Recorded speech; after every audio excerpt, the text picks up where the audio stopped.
Um, sometimes, well, you got to start with like sometimes a bad impression, a shitty impression is a brand new character voice that no one's ever heard before. That's right. So it's very viable. Now, I didn't do shitty impressions. I mean, I was doing like a conglomeration of mad scientists and doddering wizards, and they told me that Professor Farnsworth was 147 years old, and I said, "Oh, this is gonna be fun. He probably farts dust." and I was shaky about it. He had like, do I say palsy or will the app go on? Palsy. So he was, he was shaky, 147, and he's like, "I don't want to live on this planet anymore." He's fed up. He's just so fed up, and I'll be in the anger dome if you're looking for me. And Fry was just me when I was 25 years old, because I used to play in bands, and I was complainy and nasally and whiny, pretty much like now. And I would say, "Oh man, we broke a string, now what am I gonna do? Oh shit, tubes cost too much money to replace, and then they blow out like, and they're like going, hey, kvetch." One guy called me a kvetch, and he, the complainer. And then another Italian guy called me a cacchiarone, which was a talking machine. But that was me when I was 25, I guess. And then Zoidberg was a super collision between two peripheral showbiz characters. One was a vaudevillian. Vaudeville was before television. People used to go show up at a theater in the daytime and watch 12 acts. And you could even sit and stay, and they'd do the whole show again. There was a guy named George Jessel who used to go, "You know the definition of a smart ass? A fellow that can sit on an ice cream cone and tell you what flavor it is." And people thought that was funny for some reason. So did you. So anyway, there was him, and he had this marble mouth, and so did Lou Jacoby from Yiddish theater. He was in the first Arthur movie. He leans into Dudley Moore. "What's it like to have all that money?" It's just a shock, that stuff. And so I kind of put them together, and we wind up with Zoidberg. Zoidberg can eat. Why not Zoidberg? Your music is bad, and you should feel bad.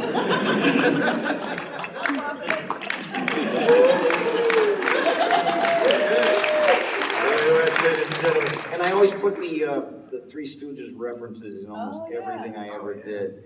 Zoidberg when he runs away. And then when kids see the Three Stooges, they go, "They stole that."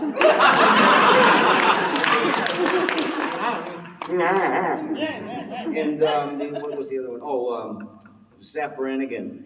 Yeah, Phil Hartman. I knew Phil Hartman. I knew him. He called up my house when I was in New York, still working in radio, and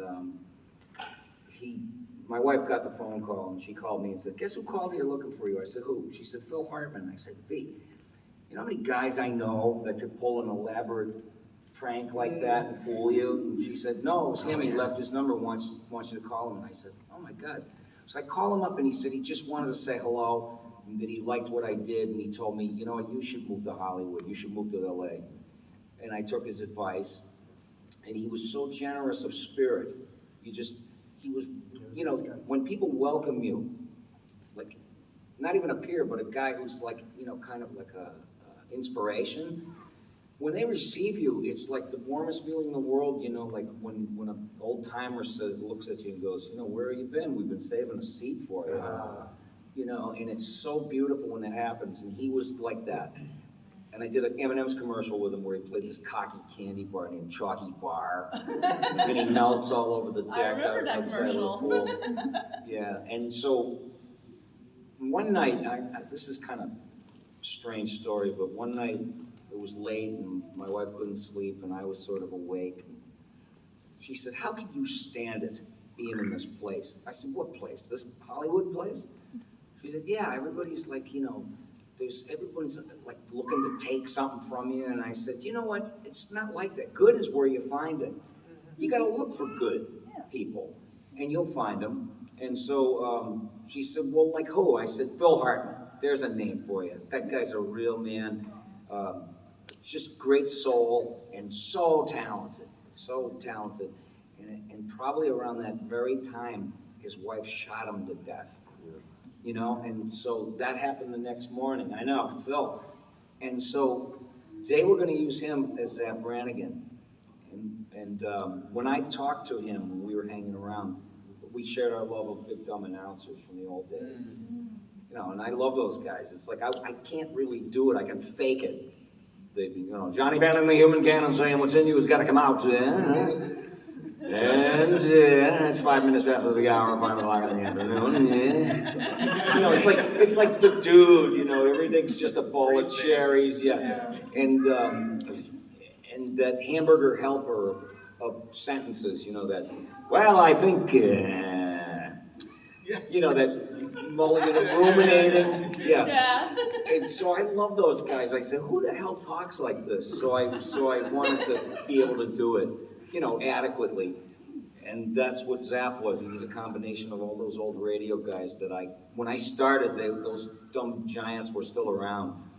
We call them big dumb announcers, you know, it's like 25 years ago, big giant dumb announcers walked Madison Avenue. You know, and then they said, then came a newer breed. They were raptor-like, they were more facile, they were quicker.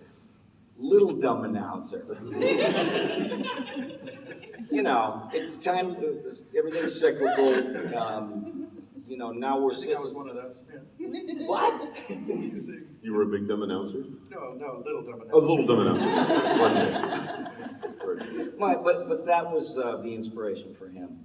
It was all these really pompous kind of guys that carry their balls in a wheelbarrow, love far and away. Thank you so much. Somebody go up with You know. too, so. You're welcome. On behalf of Billy Balls. You're welcome. You're welcome. He bites someone's ass.